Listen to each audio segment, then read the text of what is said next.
Pessoal, estão sendo espalhadas algumas informações falsas, fake news, sobre um acordo feito entre a Lava Jato e a Petrobras. E eu quero pedir a tua ajuda para espalhar esse vídeo para que ele chegue a todo mundo. Em primeiro lugar, esse acordo entre a Lava Jato e a Petrobras não lesa a Petrobras. A Petrobras foi punida lá nos Estados Unidos em razão de ter existido dentro dela um grande esquema de corrupção, em razão dela ter ações na Bolsa de Nova York. O que o acordo entre a Lava Jato e a Petrobras está fazendo é fazer com que 80% do dinheiro dessa punição fique no Brasil e seja revertido em favor das pessoas que mais foram lesadas por esse esquema de corrupção, que são os integrantes da sociedade brasileira. Ou seja, a Petrobras não está desembolsando nada mais daquilo que ela já teria que desembolsar, só que em vez do dinheiro ir para os Estados Unidos, a maior parte desse dinheiro vai ficar no Brasil e vai reverter para todos nós. Em segundo lugar, esse dinheiro não vai para o Ministério Público ou para a Lava Jato, nem vai ser administrado pelo Ministério Público ou pela Lava Jato. Eu não sei de onde que algumas pessoas tiraram isso. Isso não está em nenhum lugar no acordo que está disponível online. Você pode entrar lá e pode conferir. E para onde que vai todo esse dinheiro? Esse dinheiro tem dois destinos. A primeira parte vai ser para indenizar acionistas minoritários da Petrobras que foram lesados por esse grande esquema de corrupção. E o segundo destino é o investimento em saúde, educação, segurança e outros direitos lesados pela corrupção, e ainda investidos para prevenir novos casos de corrupção, para evitar que a corrupção aconteça, investindo-se em controle social, em cidadania e assim por diante. E por que esse dinheiro todo não vai para a União Federal? Por duas razões muito simples. Esse acordo ele objetiva indenizar um dano moral coletivo sofrido pela sociedade, não sofrido pela União. E em segundo lugar, uma outra razão técnica é o fato de que se o dinheiro saísse da Petrobras e fosse para a União, seria como tirar de um bolso e colocar no outro, porque a União é a sócia majoritária da Petrobras. E nesse caso, os Estados Unidos poderiam não permitir que o dinheiro ficasse no Brasil.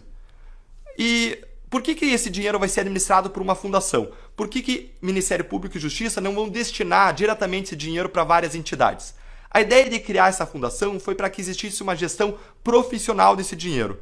Quando a gente destina valores pequenos, a gente pode até estabelecer que o réu vá e destine numa transação penal o dinheiro para um asilo, para uma entidade assistencial. Agora a gente está falando aqui de destinar para a sociedade mais de R$1 bilhão.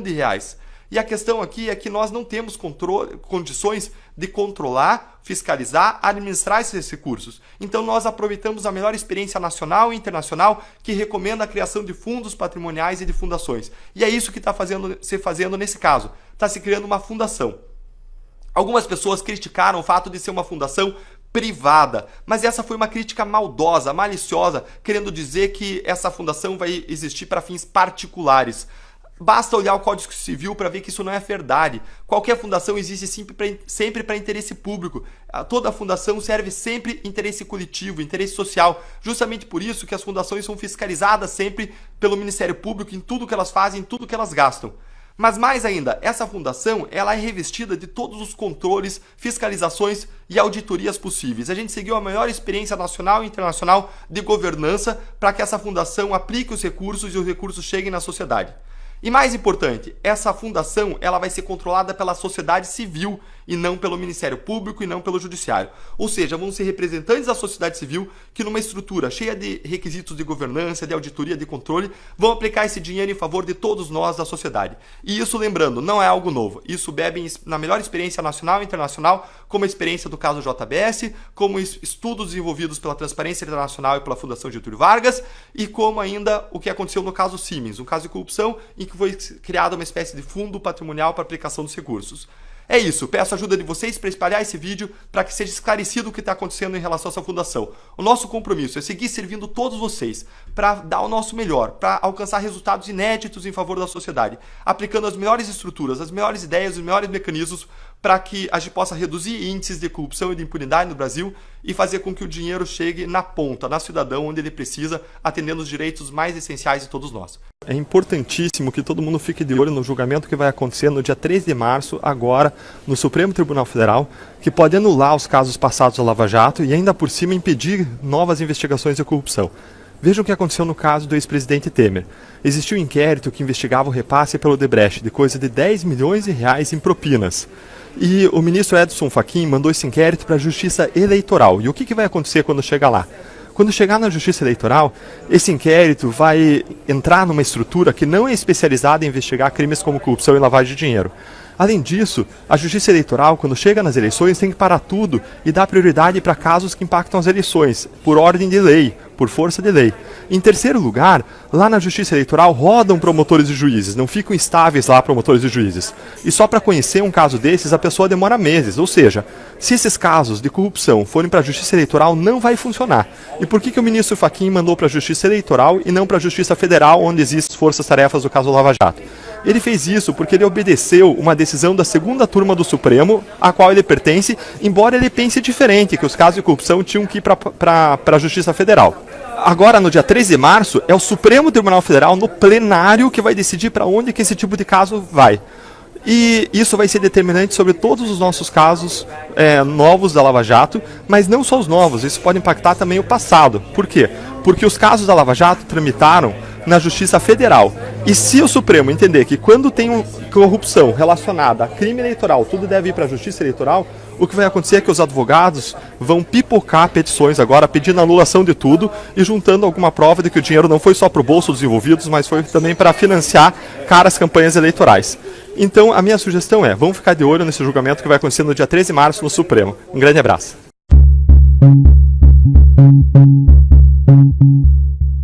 A primeira vez que o ministro Gilmar Mendes tomou uma decisão de libertar um réu foi no caso de José Dirceu.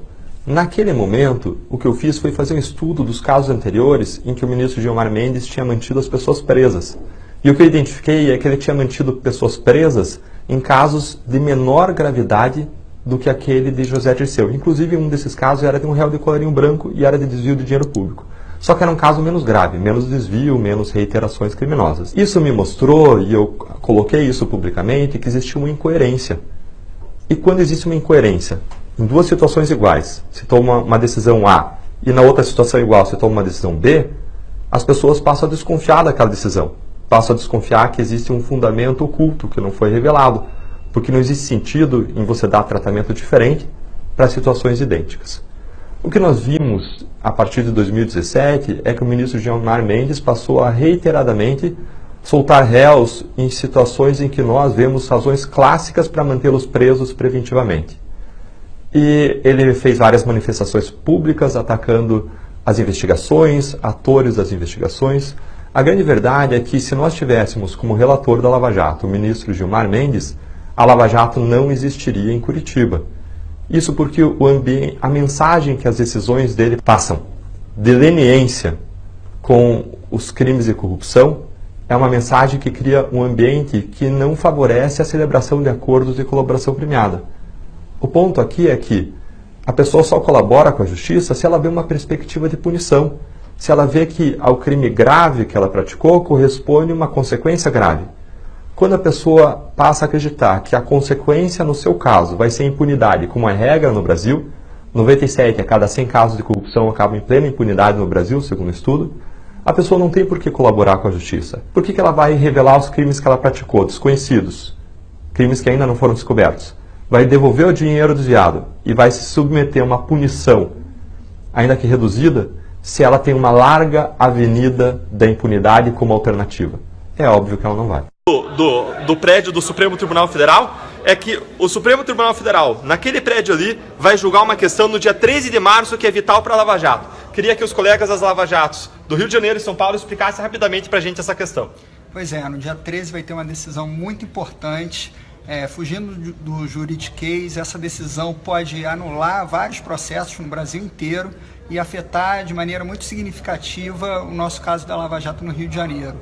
Então, a questão da competência da Justiça Federal, Justiça Eleitoral, para os casos de corrupção. Então, queria pedir para o pessoal acompanhar esse caso que é muito importante.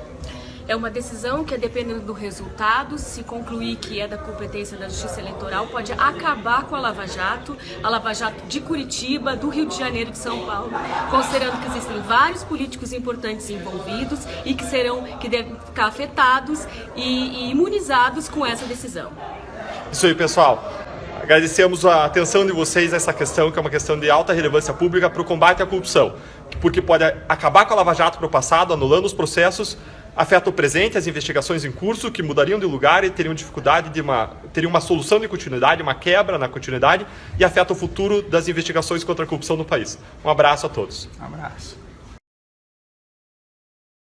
Gostou do vídeo? Então curta e compartilhe com seus amigos. Ah, e não esquece de deixar seu comentário, hein? Conte pra gente o que você achou do vídeo. E pra estar sempre informado, inscreva-se no canal e ative as notificações. Assim, você vai ficar sabendo logo que um vídeo novo for publicado.